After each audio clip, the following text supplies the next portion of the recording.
Tonight, a tale of two great powers. And a quiet question: who is stronger? The one who pushes or the one who warms? In the long ago, before the world was named, the north wind and the sun were arguing.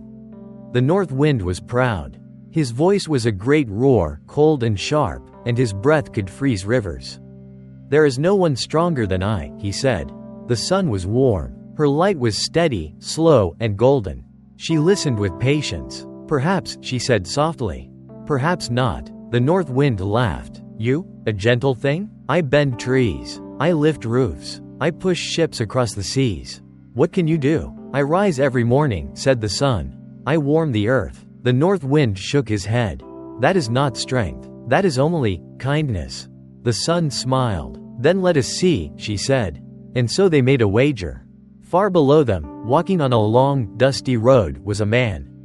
He wore a heavy traveling cloak wrapped tightly around his shoulders, for the air was cool.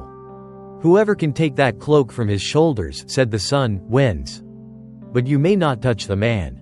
Only your own power." The north wind smiled. A cold smile. "Easy," he said. And so the north wind went first.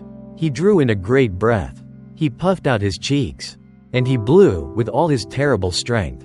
The wind came roaring down the road. The trees bent. The dust flew. The man stumbled. But instead of letting go of his cloak, the man pulled it tighter. He wrapped his arms around himself. He bent his head against the wind. The north wind blew harder. He blew until the man's hat flew away. He blew until the road was thick with leaves and dust.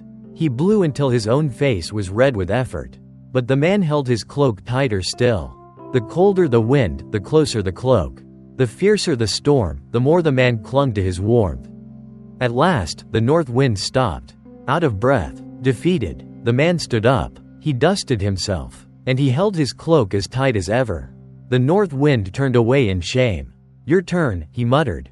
The sun smiled. She did not move quickly. She did not roar. She did not push. She simply rose a little higher in the sky. And began to shine. Her warmth came down softly. Slowly. Like honey poured over the day.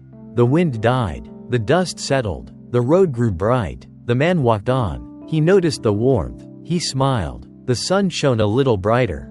The man slowed his step. He felt the heat on his shoulders. He fanned his face. The sun shone steadier still. And then, without thinking, the man reached up. He unfastened the clasp of his cloak. He pulled it from his shoulders and folded it gently over his arm. And he walked on, lighter, into the warm afternoon. The north wind watched, silent. The sun did not boast. She only kept shining. After a long while, the north wind spoke. "How?" he asked. "How could you do what I could not?" The sun's voice was soft, like wind through wheat. "Because," she said, "you pushed. You demanded. You made him afraid, and so he held on tighter. I only gave warmth. And when he felt safe, he opened his hand." The north wind was quiet for a long time. "Remember, little one, when you want someone to open their heart, do not push.